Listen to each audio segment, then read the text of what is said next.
Амрын үзэгчтэй та бүхэндээ амралтын өдрийн мэнд хүргэе.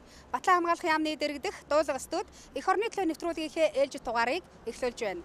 Өнгөрөх өдрүүдэд Батлан Хамгаалах салбарт үйл явдлаар 4 өдрүүд болж өндөрлөө. Энэ бүгдийг багцлан бид мэдээллээрээ нэвтрүүлгээ эхлүүлье.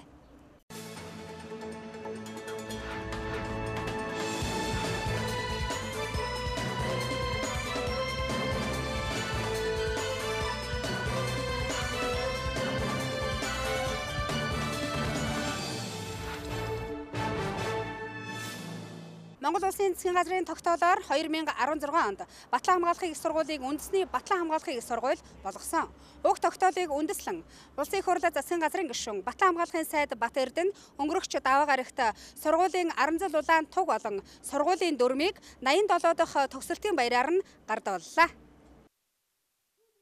Эрдмийн хөөрхай үндэсний Батлан хамгаалахын сургуулийн 87 дахь удаагийн төгсөлтийн ёслолын ажиллагаанд Монгол улсын их хурлын гишүүн, засгийн газрын гишүүн, Батлан хамгаалахын сайд Бат Эрдэнэ, Батлан хамгаалахын төрийн нарийн бичгийн дарга, Хурандаа Батбэлэг, Зэвсэгт түвшний жанжин штабын орлогч дарга, хошууч генерал Бадан Базар, үндэсний Батлан хамгаалахын их сургуулийн захирал хошууч генерал Чойж амц тэргүүтэй Батлан хамгаалах яам, Зэвсэгт түвшний жанжин штаб, үндэсний Батлан хамгаалахын их сургуулийн удирдлагын бүрэлдэхүүний төлөөлөл, офицер ахлагч, сонсогч, сурагчид, төгсөгчид болон тэдний гэр бүлийн төлөөлөл оролцлоо. Цэргийн ангийн байлдааны тогн ангийн бие бүрэлдэхүүний сүсгэлэн дээд ариун шүтэн орон сүл золбоо хаймын бэлэгдмөн өмнөхийн дугаар 70 Монгол улсын ерөнхийлөгчийн 1992 оны 4-р сарын 28-ны өдрийн 63 дугаар зэргийг үндэслэн үндэсний Батлан хамгаалахын их сургууль байлдааны тугийг гардуулж эренбэхгүй үнэлэхийг олгов.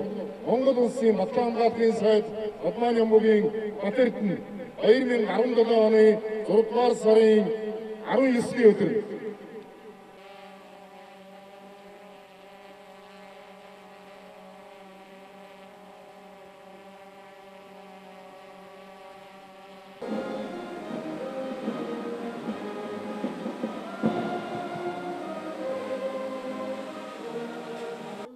Жанжин Сүхбаатарын нэрэмжит байлдааны болон байлдааны гавьяаны улаан тугийн одонд үндэсний Батлан хамгаалахын их сургууль эх орныг Батлан хамгаалах инх цагийн бүтээн байгуулалтанд түүхийнхээ хугацаанд 70,000 орчим боловсон хүчнийг бэлтгэн гаргасан байдгийг. Өнөөдөр манай үндэсний Батлан хамгаалах их сургуулийн ирээдүйн хөгжлийн эхлэлийг тавьсан нэг шинэ шинжилгээний том алхам хийсэн ийм чухал шийдвэрүүд гараад энэ хүрээнд өнөөдөр Батлан хамгаалах их сургууль энэ төгсөлтийнхөө баярын үеэр бас давхар баяр төөлөө удалболж энэ шийдвэрүүдийг хүлээж авах амьдрал тодорхой хэрэгжүүлэх ийм арга хэмжээнүүдийг авч байна. Энэ мэргэжлийн төгснөр төрөл мэргэжлийн холбооны болно автын ийм албан тушаалд ажиллаж байгаа залууч цаашдаа иргэн цэргийн командаар ажиллах бүрэн боломжтой болж иргэн цэргийн команд офицер гэсэн мэргэжил эзэмшүүлдгээр энэ сургалт маань онцлог байгаамаа. Сургуулаа өнөөдөр их амжилттай цолоо авч онц дүнтэй төгслөө. Үндэсний Батлан хамгаалах сургуулийн цэргийн нэгдсэн сургууль, ахлагчийн сургууль, бакалавр өдөр авсан бүх сонсогч, ахлагч, офицеруудаа энэ өдрийн баярын мэнд хүргье. Иргэний нийгэмд өндөр боловсралтай иргэдийг бэлтгэн гаргахын зэрэгцээ гадаадын 3-аас 4 орны цэргийн алба хаагчдыг богино хугацаанд тодорхой мэргэжлүүдээр сурган бэлтгэж ирсэн. Тэд ч мөн энэ өдөр төгсөн дипломо гардлаа. Би бол бүхэн амьд хятадд улсын бөөжингийн цэргийн тойрог нь гадаад харилцааны албанаас наашаа Батлан хамгаалахын их сургуульд 1 жил хугацаатай ерөөс сурсан байна. Тэгээд өнөө жилийн 3 сараас эхлээд манай Батлан хамгаалахын их сургуулийн удирдлагын актемт магистрийн ажиллагааг эхлүүлээд тэгээд ажилласан байж байна. Тэгээд өнөөдөр 5 сарын 29-нд би тэр урт цасан хамгаалтанд төгсөөд 6 сард дипломоо гартсан байж байна. Энэ үндэсний Батлан хамгаалахын их сургууль сүүлийн жилүүдэд боловсрол, судалгаа, инновацийн чиглэлээр нэлээд өргөн цар хүрээтэй шинжилгээний зорилт тавиад хэрэгжүүлж ажиллаж байгаа. Энэ удаагийн төгсөгчид бол шинэ энэ шинжилгээний ерөнхий агуулга энэ авч хэрэгжүүлсэн арга хэмжээний хүрээнд сургалтын хөтөлбөрүүдийн агуулга шинжлэгдсэн, сургалтын хөтөлбөрийн ерөнхий технологи өөрчлөгдсөн ийм цаг үед суралцад төгсөж байгаараа энэ төгсөгчдийн маань бас онцлог байгаа.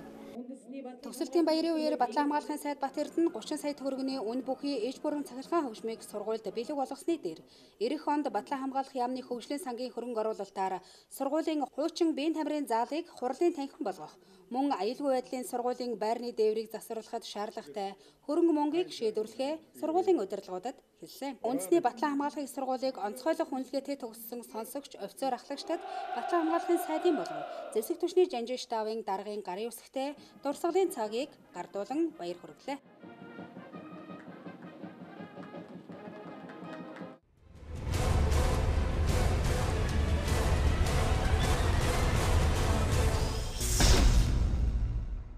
Танд хүрч байгаа эх орны төлөө нэвтрүүлэг Чингис хаан олон улсын буудлаас танд хүрч байна. Тэгэхээр яг саяны энэ газарцсан онгоцоор Монгол улсын зэвсэгт түвшнээс холбооны бүгд найрамдах Герман улстай хамтран Исламын бүгд найрамдах Афганистай улсад 6 сарын хугацаанд үүргээ гүйцэтгээд ирж байгаа манай цэргийн баг ирж байгаамаа.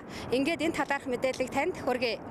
Эдгээр залууст бол Исламын бүгд найрамдах Афганистай улсад явагдаж буй НАТОгийн цэргийн эвсний хүчний тэргүүлсэн шийдвэртэй дэмжлэг ажиллагаанд холбооны бүгд найрамдах Герман улсын зэвсэгт түвшинтэй хамтран олон улсын цэргийн ажиллагаанд 6 сарын хугацаанд үүргээ гүйцэтгээд ирж байгаа юм.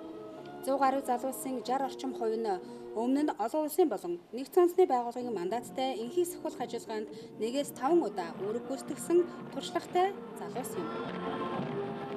Амнууд хоёр дахь ажиллагаа байлаа. Энэ ажиллагааны дэвшүүлэх баяртай байна. Өмнө ямар ажиллагаанууд явьжсэн бэ? Өмнө энэ яг Афганистай улс холбооны бүгд Герман улстай хамтсан ажиллагааны дэвшүүлсэн. Өөрөөр хэлбэл энэ ажиллагаа ер нь ямар байв? Цаг агаарын хувьд цагийн байдал бас жоохон хүндөвтөр байсан гэж байна л да. Цагийн байдал жоохон хүндөвтөр байсан. Тэгэхээр Монгол зэрэгүүд бол үүрэг нэрддэг үрсэд ирсэн.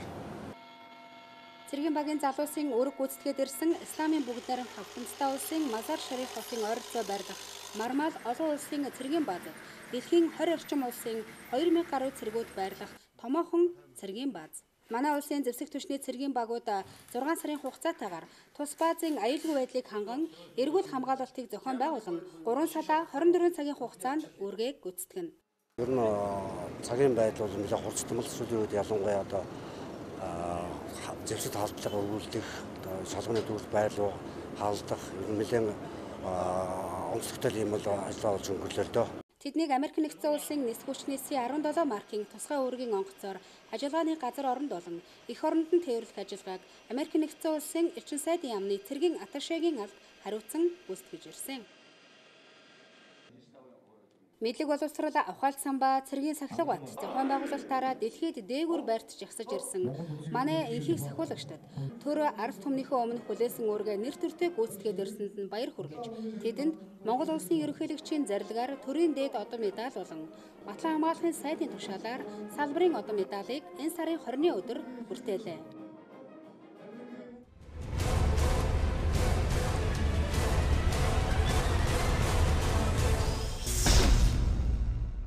Хорны төлөө нэвтрүүлгийн мэдээллийн болон та бүхэнд тэрэлжин голоос хүрч байна. Тэгэхээр өнөөдөр 2017 оны 6 дугаар сарын 21-ний оройн өчийн 22 цаг 37 минутын үед бол Зэвсэгт түвшний 326 дугаар ангийн бие бүрэлдэхүүн маань ой хэрийн төмрийг унтраагаад дөнгөж сая гол гараад ирж байна. Ингээд та бүхнийгээ бас ой хэрийн төмөрт оролцож үүргээ гүйцэтгсэн бие бүрэлдэхүүний төлөөлөлтөд уулзалж байна. За амрыг ирээ тэгэхээр та бүхэн хичнээн хоногийн турш одоо энэ ой хэрийн төмөрт оролцоод ирж байна. Тэгэхээр хичнээн бие бүрэлдэхүүн оролцоо тий.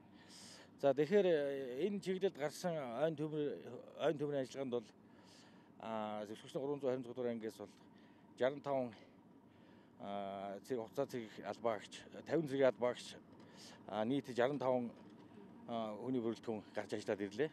7 хоногийн хугацаатаа гарсан. Ингээд 6 хоног дээр буцаж байна. Зэвсэгт түвшний жанжин штабын даргын тушаал гарч Зэвсэгт түвшний 4 анги байгууллагын 241 цэргийн албаагч 16 нэгж техниктэйгээр ой хэрийн төмөр гарсан 4 газар үүрэг гүйцэтгэхээр тушаал авсан. Тодруулбал Булган аймгийн Тишиг сумын Иг Тарвахтайн район, Хинтээ аймгийн Мөнгөморт сум, Асрал тайрхны зүүн суганд гарсан төмрийг унтраах үүрэг гүйцэтгэхээр Зэвсэгт түвшний Тэг 16, 186, 326, 327 дугаар ангиудаас тусгай үүргийн 4 бүлэг гарсан байна. Өнгөрөх жил 5 гарагт Зэвсэгт түвшний Тэг 16, 326 дугаар ангиас томилогдсон тусгай үүргийн бүлгүүд үүргээ гүйцэтгээд буусан юм. Онцгой байдлын аврах тусгай ангийн 13 албаагч, Төв аймгийн Эрдэнэ сумын нийт 13 ажилтан албаагч нар төрийн ингээд нийт энд 100 орчим хүн ажилласан. За тэгэхээр ерөнхийдөө бол одоо ой хамгаалагчийн ерөнхийн тусгай зохицуулах газрын ой хамгаалагчдын гаргасан тооцоогоор бол уртаашаа бол 25 км, ойролцоогоор өргөн 20, нийтдээ 50,000 орчим төмөр шатлаа. Тэгэхээр энэ дээр бол ерөнхийдөө бол 3 чиглэлд манай ангийн бүрэлдэхүүн бол тусгайтай 3 чиглэлд ингээд нийтдээ 5-6 чиглэлд ажилладаг ирсэн. Энд бол 90 орчим км газар нэг талдаа 90 орчим км газар бол ерөнхийдөө 1 км зам туулахын тулд 1-1.5 цаг зарцуулж байна. Бүрэлдэхүүн бол сайн ажиллалаа. Хүн хүч бүгд бүрэн ирж байна. Зэвсэгт чинь бол энэ байгаль энэ цаг уурын албагталтай юм ой хэрийн төмөрт бол дэмжлэг үзүүлэх үүрэгтэй. Энэ үүргийн хүрээнд бол тодорхой хэмжээгээр өөрсдийн бэлдсэн одоо багаж хэрэгсэл байдаг. Дээр нь одоо онцгой байдлын ерхий газраас бол харилцаа ажиллагааны хүрээнд бол одоо бүх төрлийн багажаар бол хангаж ажилласан байж байгаа. Зэвсэгт түвшний жанжин штаб онцгой байдлын ерөнхий газартай байнга хамтран ажиллаж ирсэн бөгөөд жил бүр тодорхой хэмжээгээр улс их орон ард түмнийхээ өмнө хүлээсэн үүргээ биелүүлэн онцгой байдлын албаа хаагчдын ажил үүрэг гүйцэтгэлд дэмжлэг үзүүлэн ажилласаар ирсэн.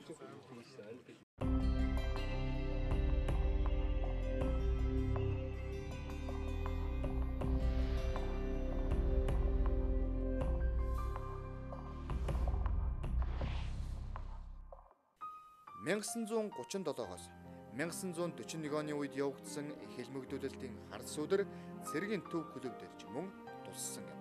Тодорхойлбол цэргийн төв клубын театрын захирал дарга уран бүтээлч нараас хорооны комиссар Лаван, хорооны комиссар Михаил Батуран, хорооны комиссар Амаредийн Санжид, хорооны комиссар Ширнэнгийн Аюш, Лүндэнгийн Цоодод, Цэрэн дөржийн Пунцугалчир нарын 10 гаруй дарга уран бүтээлчид баримтлагдсан. Эдгээр уран бүтээлчид 5-аас 10 жилийн хорихоолоос эхлээд цаазлан хорох ял шийдгэл авч хэлмэгдсэн байдаг.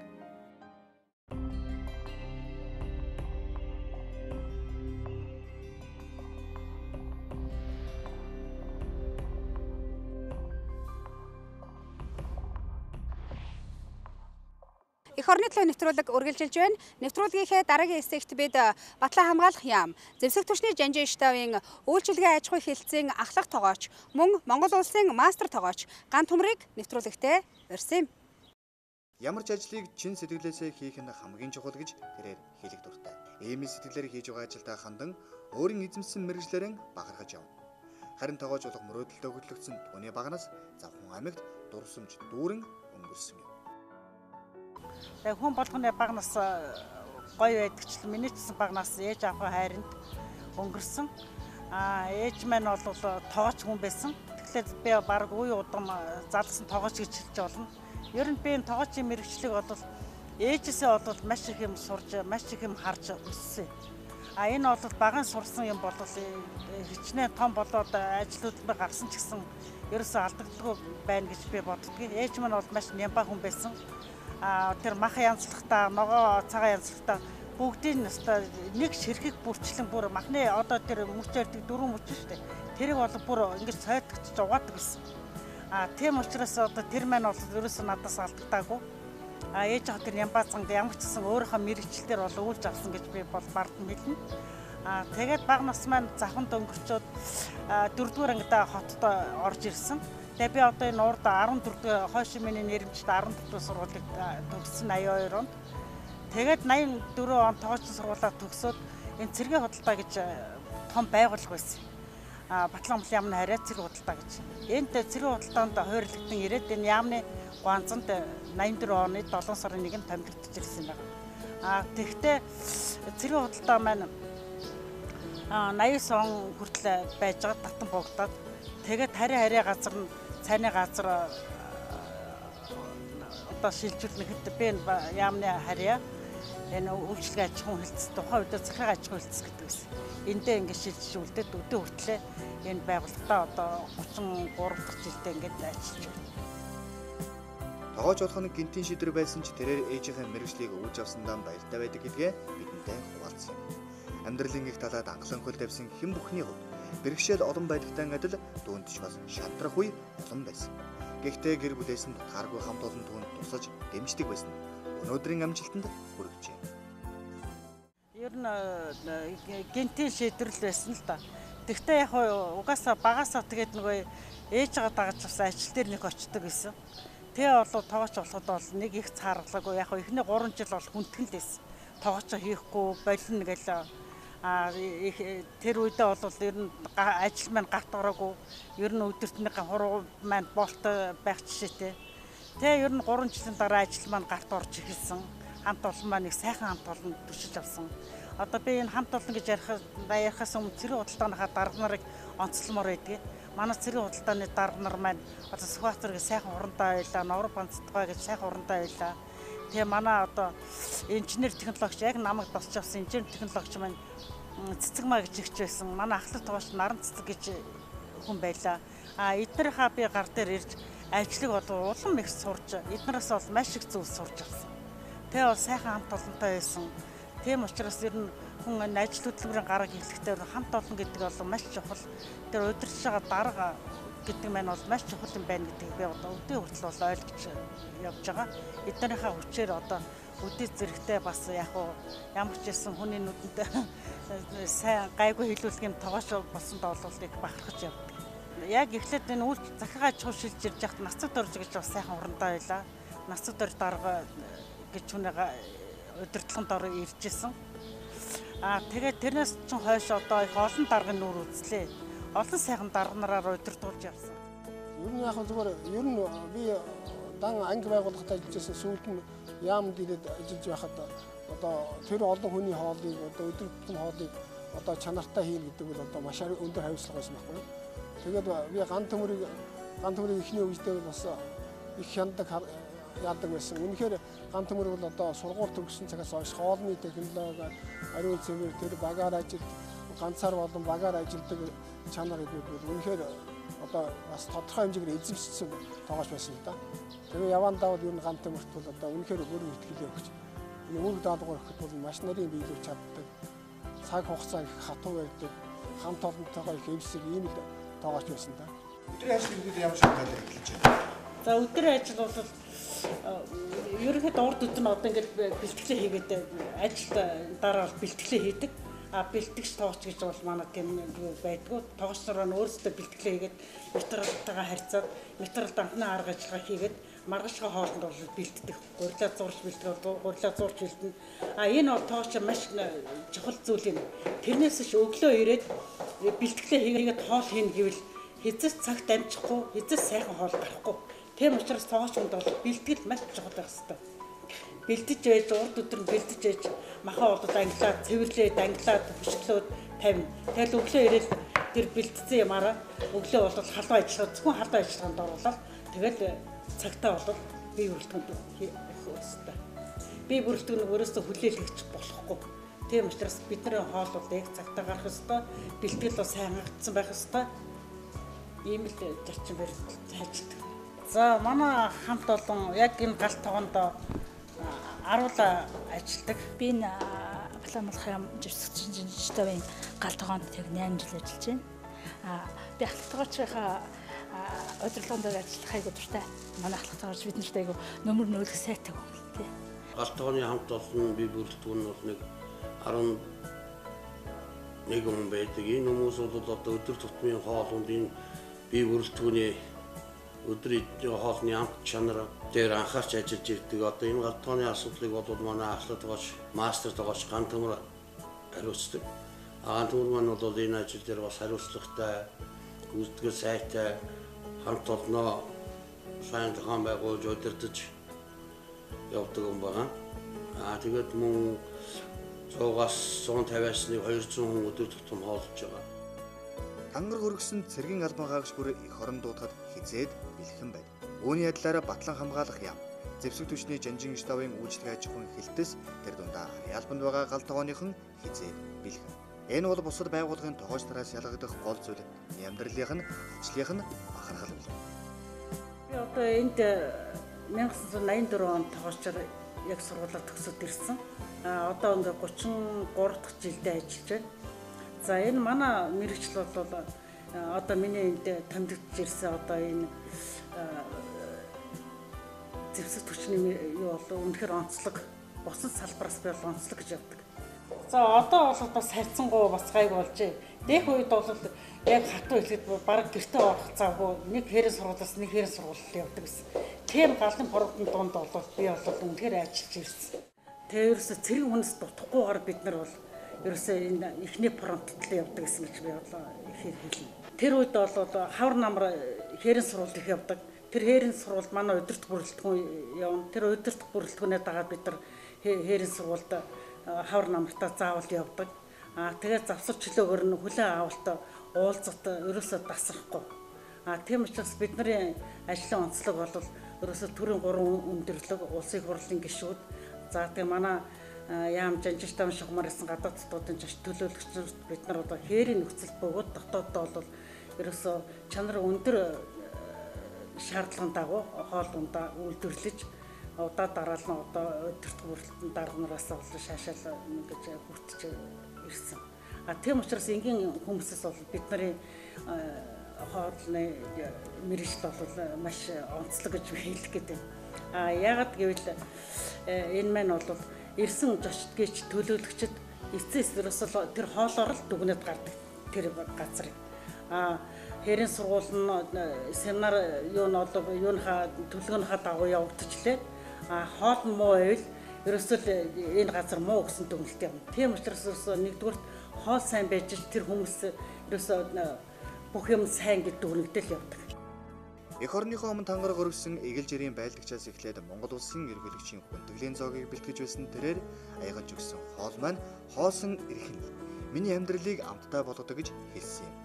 Энгийн атлаа ингүүн энэ ярианаас түүнийг ямар хүн болохыг илтгэх шиг. Ерөнхийлөгч баган дугааг байхад ерөнхийдөө энэ зэвсэгт тамилагдчих ажиллаж байсан. Өглөө өргөнд нь очиж ажиллаж байсан. Дараад нь хөдөө тамилтаар явхад завханлуу тэгээд буулган батхан уул энэ төр явхад нь ерөнхийдөө бол хөдөө хэр болгох татгалзуу явж олон удаа зөвж ажиллаж байсан. Тэгэд ямар ч гэсэн би одоо энэ залуу тооч нартай хэлдэг. Та нар тооч болсондоо битгий харамсаа. Энэ бол үнэхээр бид нар хүний алгыг дээш нь харуулж хотоодод баярлуулж байгаа учраас их буянтай ажил шүү.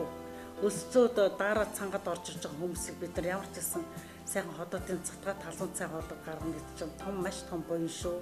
Тийм учраас энэ буянтаа бол залбирч яваарай гэж хэлдэг. Ялангуяа одоо энэ сай дарга нар бол одоо намайг одоо багаан донд ажиллаж одоо Монгол улс тэр хатагтаа минь бас тэгж хэлж исэн. Энэ хүмүүсийн хоолыг хийж байгаа та нар бол их буян. Энэ хүмүүс бол жирийн хүмүүс тохоо өндөр хүмүүс шүү гэж хэлдэг. Тийм учраас бид нар одоо би тооч нартаа бас хэлдэг. Одоо сай дарга нарч бай, энэ сайхан офицерууд дуудаж бай. Ямар ч хэлээс энэ сайхан буянтай улсуудын хиймэрлэг ирчүүдээр хоолыг хийгээ явж байгаадаа бид нар бол баярлах ёстой шүү гэж жирийн хүмүүст бас нэг их тохиолдохгүй хаа гэж боддог шүү. За мэргэжлийн ур чадварын хувьд бол ерөөсөө тооч хүн бол ур чадвараас гадна маш сайн сэтгэл сайтай байх ёстой. Угаасаа сэтгэлээсээ хоол хийж ижил гэж одоо сүүлийн үед маш их ярьж байгаа. Угаасаа тийм сэтгэлээсээ хоол хийж ижил тэр хоол маань үнэхээр сайхан хоол болно. Хаймгдуу хийгээл энэ хоолыг ч хийгээл тэгээд нэг ширүүн шиг шидчихлэн болвол хичин сайхан хоол зэвсэн тэгээд хүмүүс муу гэл үнэлэгдээд байна. Миний хувьд бол яг хөө ингээд хамт олонтойгоо би бол маш олон үйлчлэгээ гадаад дотоодын жаш төлөөлөгч төрийн 3 өндөрлөлт үйлчилж ирсэн. Энэ бол хамт олонны мэд хүч. Тэрнээс би ганцаараа бол тэр олон массын хоолыг бол хийж дийлэхгүй нь ойлгомжтой. Тэрийг бол удирдан зохион байгуулж зөвтэй эрүүл зөвтэй хүртээмжтэй тийм сайхан сэтгэлтэй гаргахтал бид хамт олонтойгоо зөвлөлдөж зохион байгуулж ирсэнтэй. Ямар ч хэлсэн би бол цагаан мөртөл ажиллаж исэн мó гэж хэлэх дуртай байдیں۔ Тооч нараа хүртэл их гоё буянтай ажил хүний үлсэн хүний хотоодын сатгаад гаргана гэдэг чинь мэдээж буян л байж таараа. Тэгээ ямар ч хэлсэн нэгэн цагт бол одоо энэ байгууллагын шугамар иржсэн бүхэл төрийн томчууд 3 өндөрлөг улсуудын зоогийг бэлтгэж одоо дараа удирдах дарга нараас дандаа л тийм сайн хийлээ, маш сайн байна гэсэн үнэлт авч ирсэн учраас би бол тийм муу ажиллаж байгаагүй гэж өөрийгөө хэлнэ. Тэгээ хамгийн гол нь тоглогч хүний чинь нэг юу мастер тоглогч гэж шалгалт байдаг. Тэр мастер тоглогчийн шалгалтаар ороход мастер тоглогчийг зохион байгуулж байгаа маань дарга маань тэгж хэлжсэн багш маань. За энэ мастер тоглогч гэдэг энэ шалгалтыг би та нарыг хараад игэнх нь миний шавнар байна. Даас танил байна. Тэгээ та нарыг бодоод би мастер тоглогч гэдэг шалгалтыг чинь энэ үнэлгийг өгчөхөд та нар эргээд амьдрал дээр гараад ажил дээр очиод мастер тоглогч гэсэн тэм шалгалтаа шалгуурлыг давж чадахгүй бол наандаж миний нэр цаандаж одоо та нарын нэр хүндэд одоо ийм муугар нөлөөлнө. Тийм учраас мастер тоглогчхоо юу хийх ёстой мастер тоглогч гэдэг хүн чинь тэр хэр хэмжээндээ та нар ажиллах ёстой. Тийм учраас энэ шалгалт бол үнэн байх ёстой, зөв байх ёстой гэж бүр хэлжсэн. Тийм учраас мастер тоглогчхоо шалгалтыг болоод би ер нь гайгүй сайн өгч эхнийхээ юугаар бол мастер хамгаалж байгууллагатаа бол ирж ирсэн. Монгол улсад сайхан амьдралыг бүтээгээр хөдөлмөрлөж байгаа олон гэр бүл байна. Энэ сайхан гэр бүлүүдийн нэгэн төлөөллийг өдөрт та бүхэндээ бид танилцууллаа. Хүн бүр өөрийн эзэмсэн мэрэгжилтэй хайртай, дуртай байж хийж байгаа амжилтаа чин сэтгэлээсээ хандаж чадвал амжилт ойрхон байдаг гэдгийг нэвтрүүлгийн оролцогчоос минь та бүхэн ойлгож авсан баха. Хүн та өөрөөлийн амьдралын гол дүр шүү.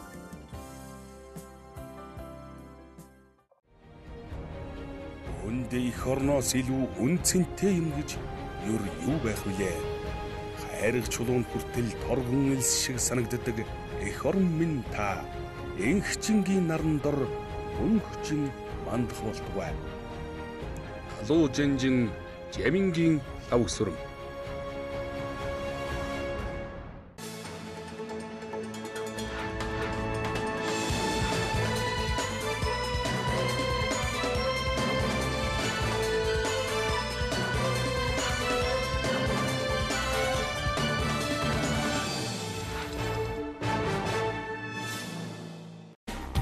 Өнгөрөх 7 хоногт үндэсний Батлан Хамгаалах их сургуулийн ахлагчийн сургуулийн үндсэн дамжааны 4-р удаагийн төгсөлт боллоо. Ахлагч нарын үүрэг хариуцлага, байлдааны болон олон тал үүргийн бэлтгэлжилтийг нэмэгдүүлэх зорилгоор тус сургалтыг байгуулж эхэлсэн бөгөөд дээрх хугацаанд 600 гаруй дарагдах бүрэлдэхүүний ахлагч нар хамрагчээ. Харин энэ удаагийн сургалтанд 58 цэргийн албан хаагч үндсэн дамжаагаа амжилттай дүүрлээ. Орчин холбооны улсын холбооны хурлын холбооны зөвлөлийн Батлан Хамгаалах аюулгүй байдлын хорооны орлогч дарга Дидигов тэргүүтэ төлөөлөгчд өнгөрч 7 хоногт манай улсад аль биесны ажлын ажил хийлээ. Энэхүү ажлын үеэр ноён Дидиговыг Батлан Хамгаалахын дэд сайд дуламжуулж хүлээн авч уулзсан юм а. Уулзалтаар хоёр улсын цэрэг техникийн хамтын ажиллагаа идэвхтэй үргэлжлэж байгааг онцлон тэмдэглээд цааш давж хэрэгжүүлэх ажлын талаар санал болгож солилцсон. Цэрэг техникийн харилцааг өргөжүүлэхэд Орчин холбооны улсын холбооны хурлын холбооны зөвлөлийн зүгээс дэмжиж ажиллагааг илэрхийллээ. Улгар төрийн 2226, Их Монгол улсын 811, Ардын хувьсгалын 96 жилийн он баяр наадмын хүндэглэлийн тоглолтод цэргийн дуу бүжгийн эрдмийн чуулга, Хэлийн цэргийн дуу бүжгийн чуулгын бүжигчид хамтран бүлгийн хямрал нэртэй шинэ уран бүтээлээр үзэгч наадамч хөдөлгөөний бүтээл болохоор бэлтгэл ажиллагааг авчээ. Бүлгийн хямрал нэртэй бүжгийн дэглэчээр цэргийн дуу бүжгийн эрдмийн чуулгын бүжгийн багш ахлах хэсгэгч Дамдан Базар, Хэлийн цэргийн дуу бүжгийн чуулгын бүжгийн багш ахлах ахлагч Сүхбаатар, хөгжмийн зохиолчоор Монгол улсын соёлын тэргүүний ажилтан Төвшин төр хувцсны зураачаар дизайнер бүр бодрох нарын уран бүтээлчид хамтран ажиллаж байна. Томоохон хэмжээний гэж хэлж болох дээрх бүжигт нийтдээ 48 бүжигчид оролцож байна. Зэвсэгт хүчний жанжин штабын хүний нөөцийн хилцээний нэрмжил, Зэвсэгт хүчний жанжин штабын зохион байгуулалтын нэгж төрлийн цэргийн командуудад шилбэр зохион байгуулж ирсэн сагсан бөмбөгийн шилдэг тоглох тэмцээн өнгөрч 7 хоногт Албарын спорт хороонд боллоо. Оюутан цэрэг сургалт 4 төжилтэй амжилттай хэрэгжиж энэ хугацаанд нийт 3000 гаруй оюутан цэргийн албаа хаагаад. Энэ жилийн хувьд тус сургалтанд 1000 оюутан хамрагдаж байгаа юм. Оюутан цэрэг сургалтанд Улаанбаатар хотоос хамрагдаж байгаа 700 гаруй оюутан 2 сарын хугацаанд цэргийн ерхий бэлтгэл буюу ондын сургалтад хамрагдаж дуусна. Гэрийн бэлтгэл сургалтанд хамрагдахаар үндэсний Батлан Хамгаалах их сургуулийн сургалтын нэгдсэн төвийг боллоо.